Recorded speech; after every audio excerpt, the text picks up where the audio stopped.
को इसी में सुख है, इसके अलावा सुख और कहीं है ही नहीं। मन बिल्कुल आश्वस्त हो जाता है कि बस यही है। लेकिन जब झटका लगता है तब वो समझो कि मन मुड़ जाता है। तो झटका किस बात का लगता है? झटका तो बातों का लगता है।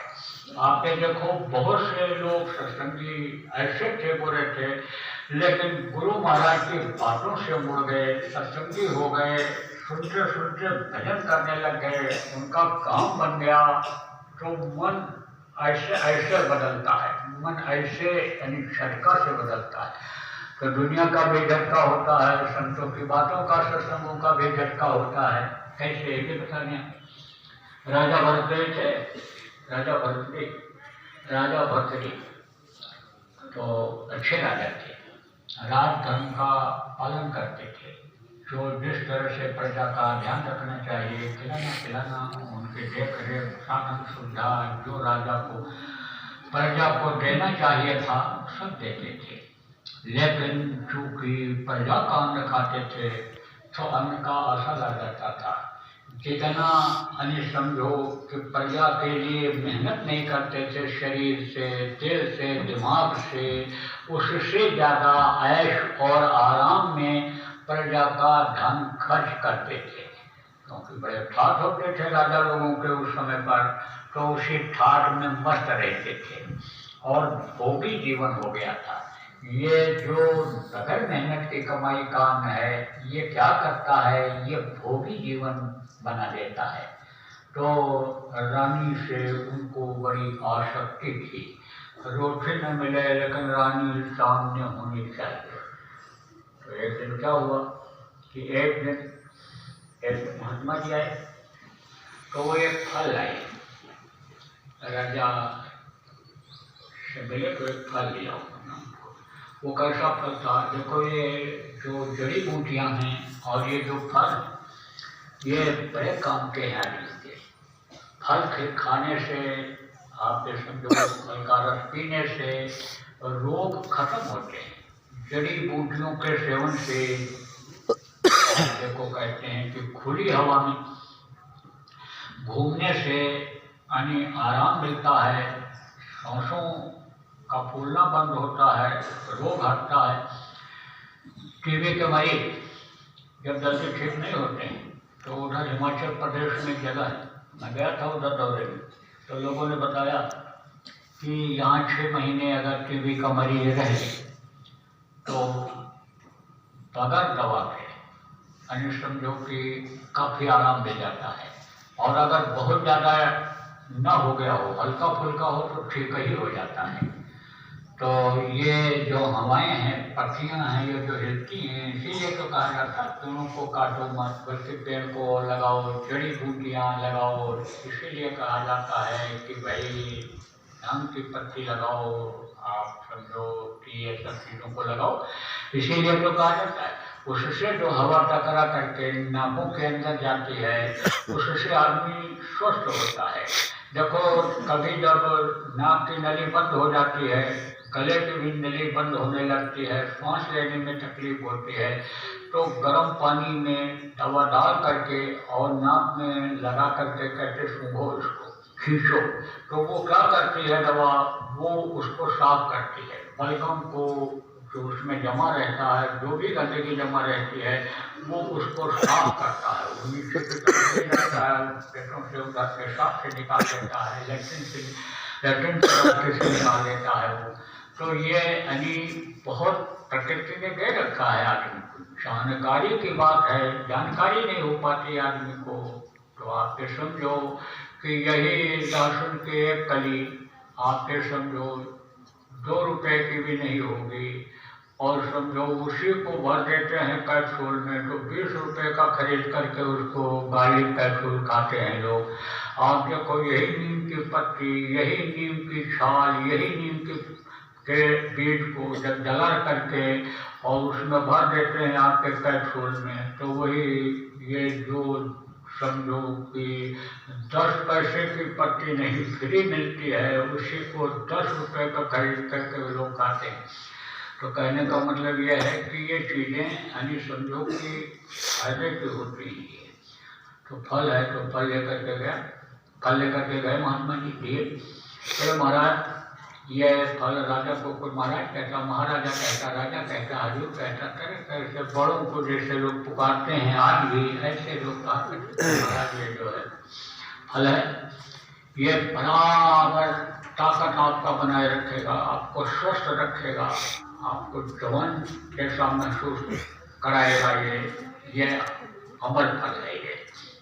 ये अमर फल किसका नाम रख देते हैं लोग, जिसमें बहुत समय तक जीने की शक्ति शरीर के अंदर आ जाती है, शक्ति ही क्षीण हो जाती है, तो सिस्टम ये एकदम डेड हो जाता है, ये एकदम से खत्म हो जाता है, बंद हो जाती है मशीन।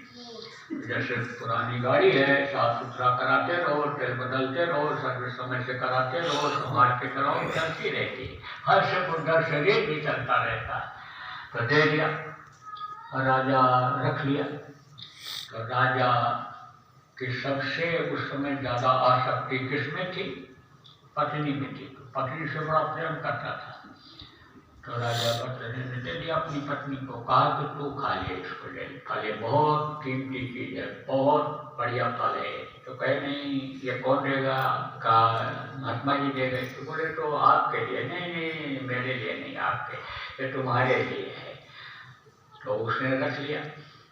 अब उसका जो लगाव हो गया था, प्रेम हो गया था, वहाँ पे कोतवाल से हो गया था। सब रानी ने कोतवाल कोतवाल से मिली, कोतवाल को ले दिया।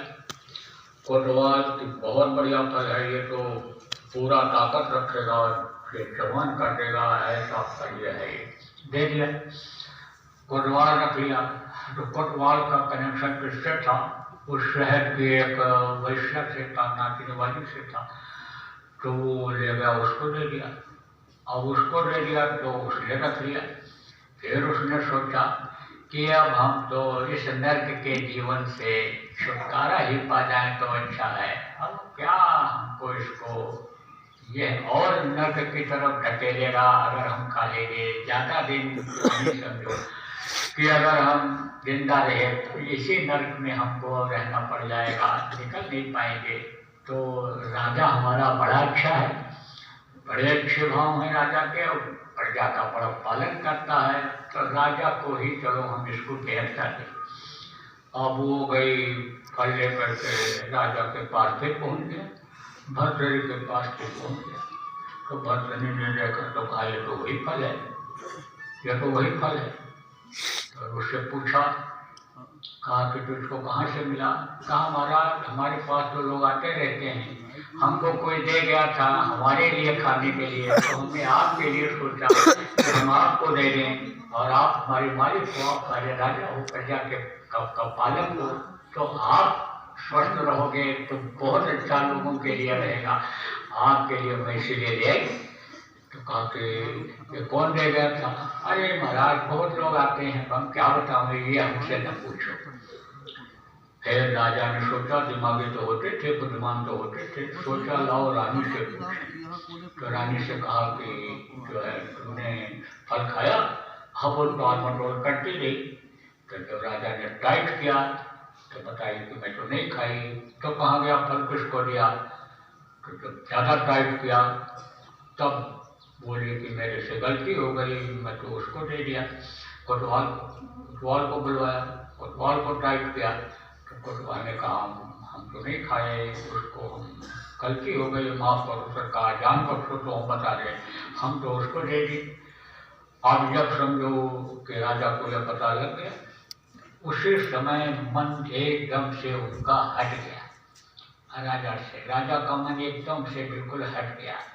और समझो वो ये समझने लगे कि दुनिया तो ये धोखेबाज है, किस पर विश्वास करो क्या करो, दुनिया बिल्कुल एकदम से ये यानी समझो कि तकलीफ देने वाली ही है। तो राजा भर्तृहरि का मन हट गया और वही राजा भर्तृहरि उपदेश लेकर के और बाद में यानी समझो फकीर महात्मा बने।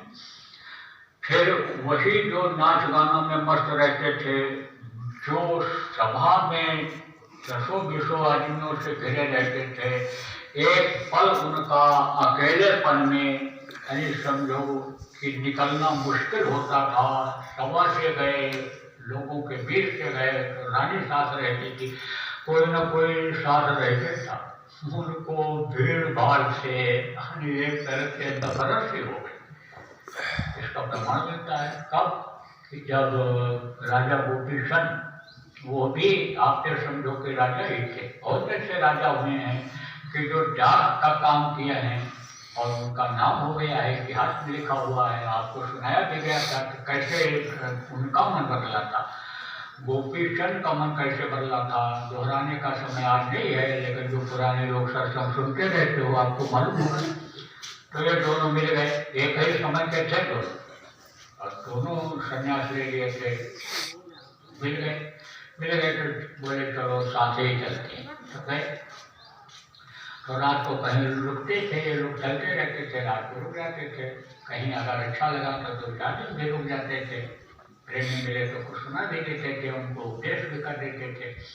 तो एक गरीब आदमी था कुम्हार, कुम्हार का जो मेहनत का पैसा होता है, मिट्टी को वो समझो कि लाते हैं और मेहनत करके फिर काड़ा बनाते हैं, तो उनका जो पैसा होता है, कमाई जो होती है मेहनत की होती है। और वो थोड़ा कुम्हार भगत टाइप का भी था, अपने ईमान और धर्म को बचाए रखना चाहता था, धार्मिक था। तो उसी के यहाँ रुक गए, और जब रुक गए तो दूसरे दिन फिर हाथ जोड़ कर खड़ा हो गया, महाराज बड़ा आनंद आया, बहुत अच्छा रहा, आप एक दिन और रुक जाओ, कुछ सुना भी दो, बता भी दो। तो बुलाया उसने, आसपास के लोगों को बुलाया और सुनवाया, बहुत पसंद किए लोग बातों को, क्योंकि ये जो असली बातें होती किसको नहीं पसंद आती। देखो प्रेमियों, जो अच्छी चीज होती है, सुंदर चीज होती है, असली चीज होती है, वो समझो कि ज़्यादा पसंद आती है लोगों को।